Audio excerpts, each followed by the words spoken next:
الحمد لله رب العالمين حمد الشاكرين والصلاة والسلام على أشرف الأنبياء والمرسلين محمد وعلى آله وأصحابه أجمعين أما بعد د خورشید تلویزیون قدرمنو اوریدونکو لیدونکو د اعتدال خبرونې مینوالو السلام علیکم ورحمت الله وبرکاته. الله دې وکړي چې جوړ او روغ اوسئ او د صحت او عافیت کالي مو په تن باندې وي. دوستانو زموږ د نن ورځې موضوع ده د اولادونو حقوق د هغوی په مور او پلار باندې. په دې کې هیڅ شک نشته ده چې ماشوم اولاد دا په خپل مور او پلار باندې بعضي حقوق لري.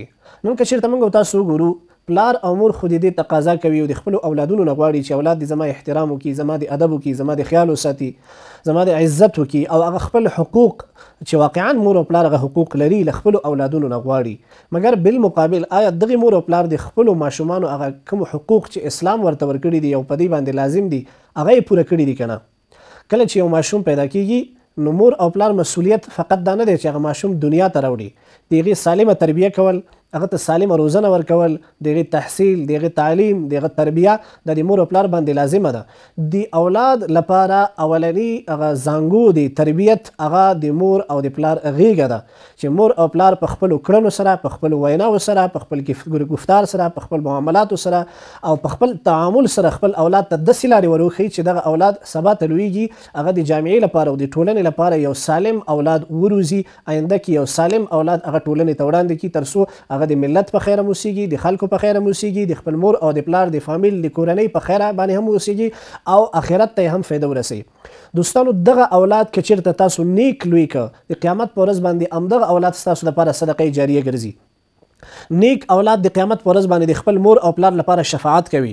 نیک اولاد ته په قبر کې پروت وي، د نیک اولاد هغه نیک عملونه، اجرونه، ثوابونه د هغې دعاګانې به تا پسې په قبر ته دررسیږي. یعنې ستا لپاره یو بهترینه سرمایه ګزاري ده چې تا په دنیا کې وکړله د اولاد په صورت کې چې تا د خپل اولاد نیک لوی که.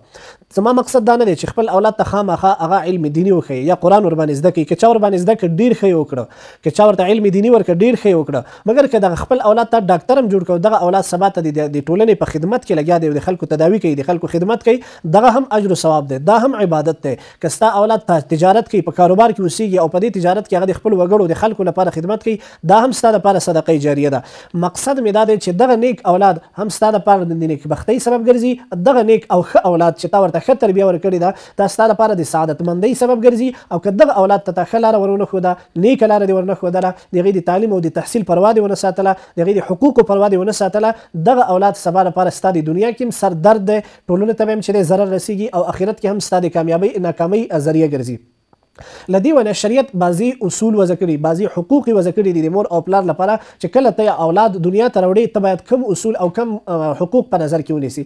له ټولو نه لومړی که غواړې چې اولاد مې نیک اوسیږي یو نیکه مېرمن ورته انتخاب کړه چې کله ستا ښځه نیکه ده، ستا مېرمن نیکه ده، ستا چې کوم کور والا ده هغه نیکه ده، بااخلاقه ده، موزګزاره ده، تلاوت خوانه ده، قرآن خوانه ده او تعلیم یافته ده، ستا اولاد به هم همغه شان لویږي. او که چېرته خپله کور والا دی، خپله ښځه دی، خپله اهلیه دی، هغه چې تعلیم نه لري، تحصیل نه لري، قرآن نه خبره نه ده، لمونځ نه خبره نه ده، له دین نه خبره نه ده، طبعا د خپل اولاد ته هم بیا نشي کولی سالمه روزنه ورکړي. نو له ټولو نه لومړی په یو سړي باندې لازمه ده چې خپله بیبي، خپله ښځه، خپله کور والا هغه ځان لپاره نیکه انتخاب کړي.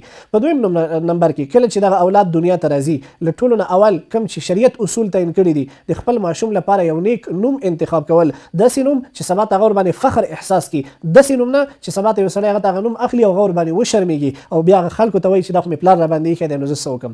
داسې نوم ورباندې کېدی چې هغه اسلامي نوم اوسېږي. کله چې رسول الله صلی الله علیه وسلم نه پوښتنه کېږي یا رسول الله بهترین نومونه کوم دي، رسول الله ورته عبدالله، عبدالرحمن. د هر صحابي نوم که تاسې په خپل اولاد باندې کېدي دا اسلامي نومونه دي. د انبیا کرامو چې کوم تېر شوي دي د هغې نومونه په خپل اولادونو باندې کېدي دا نیک نومونه دي. که نه یو عالم سره رابطه وکړي او هغه نه پوښتنه وکړي تر څو ستاسو اولاد داسې یو نوم او ښه نوم ولري، ځکه نوم تاثیرګذار دی د انسان په شخصیت کې، د انسان په بدن کې نوم هم تاثیر لري. نو ښه نوم ورته انتخاب کړي. په دویم نمبر کې د خپل اولاد باندې عقیقه وکړي، کوم چې سنت رسول الله صلی الله علیه وسلم کړې ده په حضرت حسن او حسین باندې چې کله هغه زوی دی نو یو دانه سیرلی یا یو دانه ګوسفند ګډوره هغه ورباندې حلالېږي. که نجلۍ ده په هغې باندې یو حلالېږي او که هلک دی نو په هغه باندې دوه دانې حلالېږي. دا د شریعت امر دی. همدارنګې کله چې یو ماشوم راغی په اوومه ورځ باندې د هغه سر خریول پکار دي. او همدارنګې چې کله دغه ماشوم اووه کلنۍ ته رسېږي نو په اووه کلنۍ کې هغه په لمونځ باندې ودرول دي، قاري صاحب ته بوتلل دي، مسجد ته بوتلل دي، مکتب ته روانول دي. دا د یو پلار وظیفه ده، وجیبه ده او دا ورباندې لازم دي.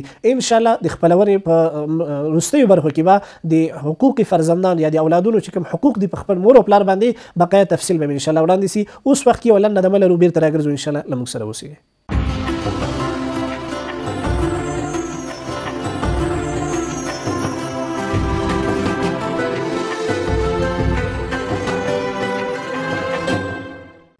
دوستای عزیز به برنامه خوش آمدید. شماره تماس است 078 16 70 072. شما میتونید تماس بگیرید و راجع به موضوع برنامه یا خارج از موضوع برنامه سوالات دینی تان را به ما شریک بسازین و سوالات خود را پرسان بکنید. ان شاء الله ما در خدمتتان هستم. 078 16 70 072 0 14 ولا 02. فکر میکنم یک تماس داریم. السلام علیکم و رحمت الله. السلام علیکم و رحمت الله. مولوی صاحب جمشید هستم از قلعه وزیرآباد. با تماشای یک سوال داشتم. بفرمایید برادر عزیز. مولوی صاحب یک پدر مادر در قبال فرزند خود بی‌پروا میباشند، مثلا او را مکتب روان نمیکنند، تربیت درست برش نمیته، تعلیم برشان نمیته. این فرزند از در برجامه اگر شخص بی‌پروا به حساب تقدیم میشه، یک مضر برجامه تمام میشه، آیا پدر مادر چقدر مسئولیت دارن یا نه گناهکار میشن از لحاظ اسلامی یا نمیشن؟ درست است. ان شاء الله خدمت شما عرض میکنم، منتظر باشین برادر عزیز. دوستای عزیز، حدیث مبارک است. رسول الله صلی الله علیه و سلم می فرماید الا کلکم راع و کلکم مسئول عن رعیته. هر کدامتان در قبال کسایی که زیر دستتان هستند، کسایی که زیر تربیه شما هستند و کسایی که شما سرپرستیشان میکنین، مسئولیتش به گردن شما است. از روی امی حدیث مبارک اگر یک پدر در قبال اولاد خود بی متوجه بود، بی مسئولیت بود، بی کفایت بوده و اولادش بیراه شده، اگر اولادی از او دزدی میکنن، اگر اولادی از او در آینده قطاع طریق شده، اگر اولادش به خیانت ملی مرتکب میشه، اگر اولادش تارک نماز است، تارک صلات است، تارک زکات است و در عبادت که غفلت میکنن، طبعا این پدر مسئولیت داره. تا وقتی بلوغ خود 100% مسئولیتش است که یک پدر باید متوجه تربیت اولاد خود باشه. بعد از بلوغ اگر یک بچه چون که عاقل است، سال دیگه مکلفیتش آمد، دیگه بعد از این مکلفیت خودش به دست خودشان هستند، یعنی چیزی که او میکنن جزای خود اعمال خود میبینن. مگر پدر من حیث ازی که سرپرستی اولاد خود داشت، اینقدر مسئولیت داره که بعد از بلوغ هم اولاد خود برایشان توصیه بکنن، بازم برایشان نصیحت بکنن، کوشش باشن تا هر وقتی که زنده است کوشان باشن درباره اولاد خود، چون که خیرش هم به پدر میرسه و به شرش هم به پدر میرسه. از او خاطر پدرش گناهکار است 100%. اگر یک پدر خیلی زحمت کشید او در حصه اولاد خود بسیار متوجه بوده و همیشه کوشش میکرد که را به راه خیر، برای نیکی و برای صراط مستقیم برابر کنه، مگر بچهش هیچ دیگه برای درست نآمد، در صورت بازو بیچاره مکلفیت نداره و خاطری که خود زحمت کشید، حالی که بچهش هدایت نداره دیگه، در خاطر خداوند ایامی پدرش باز نمیگیرن. یک تماس دیگه داریم. السلام علیکم و رحمت الله. السلام علیکم و رحمت الله و برکاته. و علیکم السلام و رحمت الله و برکاته. بفرمایید برادر عزیز. مولوی صاحب مبارک، امیدالله مل کارت پروان نم اړیکه نیولې. راغلاست درته وایو مهرباني وکړئ. سلامت شو. کوم ځوان چې کله واده کوي دغه واده مصرف د غالکو کې پلار ورته وکړي. صحیح شو. یعنی دا واده کول د په پلار باندې دي کنه خپل د زوی چې د باندې واده. صحیح ده ان شاء الله. درست است ان شاء الله. دوستانو دا یو سوال دی چې همیشه بعضی دوستانو له خوا مطرح کیږي، وایي ما ته پلار واده نه کوي او پلار مې چې د خپل مسؤلیت نه ادا کوي. ګورې دا مسله یاد کړئ چې شریعت دغه واده چې دی دا په پلار باندې نه دی ایښی. واده چې دی د انسان دا په پلار باندې شریعت نه دی ایښی. استحسانا که پلار غواړي وایي چې د خپل اولاد سره ښه وکړم، اولاد مې دی چونکې د ما وارث دی او د ما همدستی دی، د ما همراز دی او زه دته واده کوم او دی ورباندې خرج کړي، دا ډېره ښه خبره ده. اما خپله فریضه وجیبه د اولاد ده چې د خپل واده لپاره خپل مصارف هغه را پیدا کړي. یعنی اولاد خپل مسؤلیت لري چې هغه د خپل واده لپاره لاس په کار شي، ګټه وکړي او خپل هغه د واده مصارف لاس ته راوړي، بیا له هغې نه وروسته په دی واده وکړي. که چېرته داسې وي چې یو پلار هغه ماشاءالله پیسهداره دی او ښه حساب اقتصاد او حساب کتاب یې ښه جوړ دی او بچی هم له هغه اقتصاد کې او په کاروبار کې شریک دی او ورسره لاس وهي او منډې وهي او تلې وهي او دکان کې شراکت کوي، په کاروبار کې دی، په فابریکه کې دی، نو بیا په داسې صورت کې بیا په پلار باندې لازمه ده چې د خپل زوی ته واده وکړي، ځکه چې چونکې زوی همدسته دی، همکار دی، ورسره کاروبار کې شرکت کوي. او که چېرته داسې وي چې نه زوی قرار د غونډۍ په خیر باندې ناست دی او پلار ته وایي شابه ما ته واده وکړه، نو بېغیرته خپله جګ سلک ځان لپاره کوشش وکړه، پیسې وګټه، کار وکړه، روزګار وکړه. ډېر خلک موږ ته داسې راځي، موږ ته وایي پلار مې راته واده نه کوي او پلار باندې ته څه حق لري چې ته وایې پلار دې راته ورته واده وکړي. پلار دې رالوی کړلي، تر بلوغ یې ورسولې، اوس چې دی ځوان یې، تکړه یې، مټې لري، زور لري، باید کوشش وکړي چې خپله پیسې وګټي او خپله ځان ته واده وکړي. نو شریعت ورباندې دا واده ایښی نه دی په پلار او مور باندې. اما که چېرته پلار یې استحسانا او ښه وکړي، نیکي وکړي د خپل اولاد سره، بیا نو ښه خبره ده چې واده ورته وکړي. یک تماس دیګه داریم. السلام علیکم ورحمت الله. السلام علیکم مولوی صاحب. و علیکم السلام و رحمت الله. بفرمایید برادر عزیز. ببخشید یک سوال داشتیم در رابطه به می زیانای بیسوادی. یک جامعه که مردم از او بیسواد باشد چقدر تاثیر منفی داره اگر به ما تشریح کنیم؟ درست است، انشالله خدمت شما عرض میکنم. تشکر برادر. دوستای عزیز، یک سوال بسیار مهم و اساسی را برادر مطرح کرده. در یک جامعه‌ای که سواد نباشه، تحصیل و تعلیم نباشه، او چقدر به مشکلات مواجه میشه. شما ببینین کشورهای پیشرفته امروز به همین مقام و به همین منزلتی که خود رسانده به واسطه تعلیم و تحصیل است. اگر ژاپن ببینین یک مثال واضحش است که تقریبا همین طول زندگی عمری کشور ژاپن تقریبا 70 یا 80 سال می باشند، مگر امروز 80% صادرات دنیا را تامین میکنن. از خاطر چی؟ از خاطر تعلیم، تحصیل. در دنیا ببینین معارف اینا اینقدر بودجه اختصاص میتن که به هیچ وزارت نمیتن. در دیگه کشورها ببینین هر سال اینا برای خود یک اجنده میگیرن که ما چقدر پانتونا را بسازیم، چقدر یونیورسیتی داشته باشیم، چقدر مکاتب اضافه بسازیم. معلم یک مقام داره، یک منزلت داره. از خاطر چی؟ اینا ارزش میتن به چی؟ به تعلیم و تحصیل.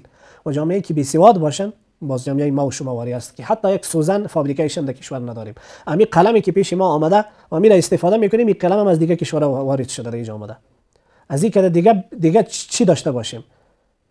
در طول سالها جامعه ما و شما را تو بی تعلیم، بی تحصیل، بی سواد نگاه کرده و سببش همین است که امروز دزدی، قطاع طریقی، چیزی که گناه است، چیزی که فساد است امروز در کشور ما و شما وجود داره. از این خاطر ما از مسئولین محترم میخواهیم که درباره سواد، درباره تعلیم و تحصیل اینا باید خیلی کوشان باشن و در این باره خیلی متوجه باشین. یک تماس دیگه داریم. السلام علیکم و رحمت الله. سلام علیکم مولوی صاحب. و علیکم السلام و رحمت الله. خوش آمدید برادر. بخیر باشین. مولوی صاحب یک سوال داشتم. بفرمایید. مولوی صاحب بدون نماز سجده کردن جایز است یا نه؟ بدون نماز سجده کردن جایز است یا خیر؟ دوستای عزیز، بدون نماز سجده کردن جایز است. یک نماز عبادت است که ما نفل و فرض و سنت و واجب میخوانیم. بدون از اگر به پروردگار کسی سجده میکنه، سجده نیاز و خداوند از خداوند یک چیز میخوای، هر وقت میتونی به پیش پروردگار. سجده که جایز نیست، به مخلوق جایز نیست. به خالق هر وقت میتونی سجده بکنی. بدون عبادت، بدون همون نماز فرضی و واجبی و مستحب میتونی سجده بکنی، به خاطر که سجده ایت به خالق است. سجده که به خالق باشه جایز است. سجده به مخلوق جایز نیست. پیش دیگران سرخم نکنین، پیش مخلوق سرخم نکنین. عبادت ما و شما، سجده ما و شما فقط به خاطر خدا باشه و پیشانی یک مسلمان اگر به زمین میخوره خاص به خاطر خدا باشه و همین انسان کامیاب است که سجده ها میکنن. بعضی دوستای ما هستن بعد از نماز وقتی که دعا میکنن، باز سجده میرن یک دعا میکنن، بل 100% جایز است، هیچ اشکالی ندارن. دوستای عزیز، یک وقفه کوتاه داریم، ان شاء الله برمیگردیم. با ما باشید.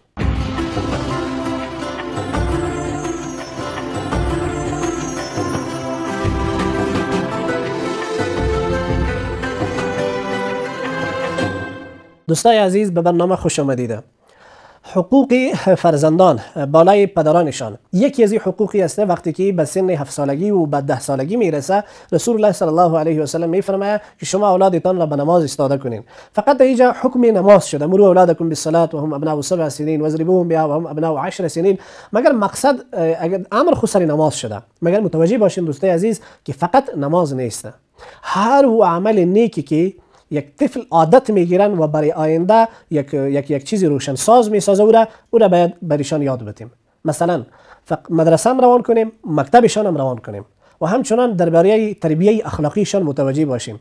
ما یک وقت دیدم یک پدر و به بچه خود یک داروپگی کشید، گفت برو بچه‌م امید داروپره به مفقیر بده. ما پرسان کردم امی خودت چرا ندادی؟ امی طفلک خود دادی که را ببرده اوجا بده. میگه مولوی صاحب اینا یاد میتم که آینده وقتی که کلان میشه از امی وقت یاد بگیره که این سه کوی کاری خوب است که پدر ما میکارو میکرد سر ما، باید ما امی کارو بکنم که صدقات، کمک کردن و به دیگران خیر رساندن، نیکی کردن، تعاون کردن، این کاری خیر است. اینا ببینید چقدر کاری خوب. هر کاری نیک، هر کاری خیری که شما میبینین که باید طفلک ما عادت بگیره، یاد بگیره، شما متوجه باشین. مثلا بعضی اوقات همین طفلک خود 7 ساله است یا 6 ساله، این از گوشتش بگیر برو به نماز به مسجد ببر، در حالی که او شاید در نماز ایستاده هم نباشن، نماز شاید درست یاد نداره، مگر یاد بتی برایشان که اینا سعی ما مسلمان ها هستیم، مسجد داریم، عبادت هم در زندگی ما یک بخش زندگی است، اینا خداوند سر ما فرض کرده، از اون خاطر یاد بتیم برایشان که کار خیر است. مثلا بعضی اوقات در خانه کلانا میاین، بزرگا میاین، علما تشریف آورده، موسفیدا هستن، برایشان یاد بده که وقتی که یک موسفید میاد باید استاده شوی، احترامش بکنی. این عادات است، امی است که یک طفل یاد میگیره، وقتی که کلان میشه یک طفل سالم، یک جوان سالم به جامعه تقدیم میکنیم ما و شما. از این خاطر دوستای عزیز امروز ما بسیار مشکلات داریم. خیلی ما از پدرها شکایت میگه اولاد ما میگه صحیح عزت من نمیکنن، بیادبی میکنن، بی احترامی میکنن، گپی ما را قبول نمیکنن، نصیحت میکنیم میگه هیچ یاد نمیگیرن و خیلی شکایت میگه از نافرمانی بچا. از خاطر چی؟ که این پدر هم مسئولیت داشت و مسئولیت خود ادا نکرده. در زمان حضرت عمر فاروق رضی الله تعالی عنه یک کس آمد، پدر بوده، میگه بچه من زد و می سرش خون است. تو چی بچی زد؟ میگه تو یک چوب بود دستشان و این مرا زد دمی سرم گینه سعی کردم فرق مرا زده بخید خون کرده مرا. حضرت عمر فاروق تو قار شده میگه یک بچه پدر خودم میزنه. فوراً پلیس روان کرد، نفرا را میگه بیارین بچه‌ش آورد. یکی آمد گفت تو از خدا نمیترسی؟ تو نمیفهمی پدر چی قدر حیثیت داره، چه قدر حقوق داره؟ تو پدر خود زدی؟ نو بچه گفت امیر المؤمنین بسیار معذرت میخوایم، میگه یک حق داریم یک گپ بگویم. گفت چرا نه، بفرما. گفتم این حقوق تنها از پدر است یا بچم کدام حق داره؟ عمر فاروق رضی الله عنه شروع کرد میگه این حق فرزند است، این حق فرزند است و فلان و فلان و فلان این چیزا را که تشریح کرد. گفت یک دفعه صبر کن امیر المؤمنین. از روزی که میگه ما راست و چپ پامیدم، از اون روز این یک چوب در دست ما داده و این گوسفنده است و رمه را در دست ما داده و به ما میقدر تعلیم داده که دمیر رمه هر گوسفندی که سر گوسفند دیگه ظلم میکنه میگه دمی سرش بزن، همین چوب است در دستت. و هر گاو یا بوزی که سر دیگه بوز و گاومیش ظلم میکنن سرشان میگه میدمی سرش بزن. امروز ما در خانه آمدم دیدم که مادرم و پدرم جنگ است. در جنگ مادرم ضعیف بود و پدرم قوی بود، لحاظا مو چوب گرفتم و دمی فرقش زدم. دی چی گناه کردم؟ میگه خوی قوی بود، من همین تعلیم داده بوده که هر کدام میشه که قوی باشه و سر دیگه ظلم میکنه امیر بزن. عمر فاروق رضی الله تعالی عنه خنده کرد، میگه والا بسیار اما چیزی که تعلیم داده بودی امیر عملی کرد. از اون خاطر دیگه باز اون نفر گفته که اصلا شما باید متوجه حقوق فرزندانتان باشین، درست تربیت و درست تعلیم برشان بدین تا آینده ساز باشن. یعنی اگر شما میخواین که اولادایتان نیک باشن، فرمانبردار باشن، یک دفعه خود تو دربارهش فکرمند باش. این تو نیست که صبح برآمدی در دکان، شام رفتی یک دفعه پرسان نمیکنی بچه ما کجا بود، مدرسه رفته، مکتب رفته، کورس رفته. این پرسان تو از مادرش کردی یک روز؟ وقتی که پرسان نمیکنی فکرمند نستی درباره اولادت و صبح باز ما اولاد بیراه میشه، باز میگه والله ما چقدر پیسه را مصرف کردن. نه فقط پیسه مصرف کردن نیست، یک دفعه به قاریس تماس بگی قاریس بچه ما اومده بود درس چطور است درس. یک دفعه به مکتب تماس بگی می بچه ما در مکتب میاد نمیاد، درس میخونه نمیخونه، ما با کورسشان زنگ بزن. این اطفال هستن، این هر طرفی که دور میتی دور میخوره. علماء کرام میفرمایند طفل مانند یک چوب تر نشان که اما چوب تر این قسم دور میتی قسم دور میخوره که اون قسم دور میتی و قسم دور میخوره. اما قسم طفل است، هر طرفی که او را میبری اون طرف میره. لذا وقتی که میخواین که اولادتان نیک باشه، وقتی که میخواین که اولادتان نیک نمازگزار باشه، وقتی که میخواین که اولادتان که است به درد به جامعه و به مردم و به ملت و به کشور ما بخوره، واسه او رابطه با شما متوجه حقوقشان باشین. از این خاطر دوستای عزیز کوشش بکنین که اولادایتان تعلیم و تحصیل در این رابطه خیلی متوجه باشین. امروز جهان را ببینین، تعلیم و تحصیل به خاطر وظیفه نمیکنن که ما با یک مقام و با یک وظیفه، به خاطر جور کردن انسان، انسانیت است. انسان را که به کمال انسانیت میرسانه علم است. از اون خاطر بسیار متوجه باشین دوستای عزیز. وقتی برنامه ما امروز به اختتام رسید، تا برنامه آینده شما را به خداوند متعال میسپاریم. السلام علیکم و رحمت الله و برکاته.